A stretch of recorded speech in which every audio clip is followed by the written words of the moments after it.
HinKhoj word of the day, rebound.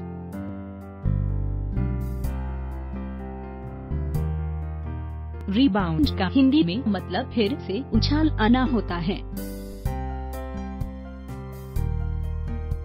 Rebound verb या क्रिया के रूप में synonyms of rebound: spring back, recover, ricochet, revive, resuscitate, improve.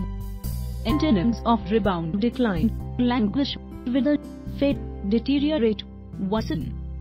Example: IMF has predicted that the Indian economy will rebound with a growth rate of 7.4% in 2019. उदाहरण: IMF ने 2019 में 7.4% की वृद्धि दर के साथ भारतीय अर्थव्यवस्था में फिर से उछाल आने की भविष्यवाणी की है।